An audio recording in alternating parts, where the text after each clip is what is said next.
आर्य समाजियों की चातुर्वर्ण व्यवस्था। मित्रों, लेकिन समाज सुधारकों का एक संगठन भी है जिसका आदर्श कुछ अलग ही है। ये लोग आर्य समाजी कहलाते हैं। इनके अनुसार समाज की रचना का आदर्श चातुर्वर्ण होता है। इन्होंने भारत की अब तक की 4000 जातियों के बजाय सिर्फ 4 श्रेणियों में बांटा है। वे अपने इस सिद्धांत को अधिक आकर्षक बनाने और अपने विरोधी विचारधारा वालों को बेअसर करने के लिए चातुर्वर्ण के प्रचारक यह बताने में बहुत समझदारी से काम में लेते हैं कि चातुर्वर्ण व्यवस्था जन्म पर नहीं बल्कि गुण पर आधारित है। मैं यह पहले ही बता देना चाहता हूँ कि भले ही चातुर्वर्ण व्यवस्था गुण के आधार पर हो, लेकिन यह आदर्श मेरे विचारों से मेल नहीं खाता। पहली बात तो यह है कि चातुर्वर्ण व्यवस्था के अंतर्गत यदि हर व्यक्ति को अपनी योग्यता यानी गुणों के आधार पर हिंदू समाज में स्थान मिलता है, तो मेरी समझ में नहीं आता कि आर्य समाजी लोग इन पर ब्राह्मण, क्षत्रिय, वैश्य व शूद्र का लेबल लगाने पर जोर क्यों देते हैं। किसी भी विद्वान व्यक्ति का ब्राह्मण का लेबल लगाए बिना भी उसका आदर सम्मान होगा। यदि कोई सिपाही हो तो क्षत्रिय कहे बिना भी उसका सम्मान होगा।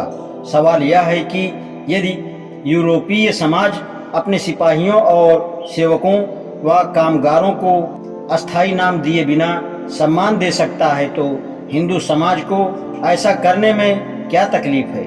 लेकिन आर्य समाजी इस बात पर विचार करने की जरूरत ही नहीं समझते हैं। इन लेबलों के जारी रहने के खिलाफ एक और आपत्ति है। समाज में सभी सुधार लोगों और चीजों के प्रति समाज की धारणाओं, भावनाओं और मानसिकता में बदलाव के कारण ही होते हैं। यह सामान्य बात है कि कुछ नाम किसी ऐसी विशेष धारणाओं और भावनाओं के साथ जुड़ जाते हैं जो एक व्यक्ति का लोगों और चीजों के प्रति सम्मान, मानसिकता या व्यवहार को तय करती है। ब्राह्मण, क्षत्रिय, वैश्य और शूद्र ऐसे नाम हैं जो हर एक हिंदू के मन में, दिलो दिमाग में एक विशेष व अस्थायी धारणा के रूप में जुड़े होते हैं, और वह धारणा है जन्म आधारित आ रही व्यवस्था को दर्शाती है। जब तक ये नाम बने रहेंगे, हिंदू लोग ब्राह्मण, क्षत्रिय, वैश्य और शूद्र नामों को जन्म के आधार पर व कार्यों के ही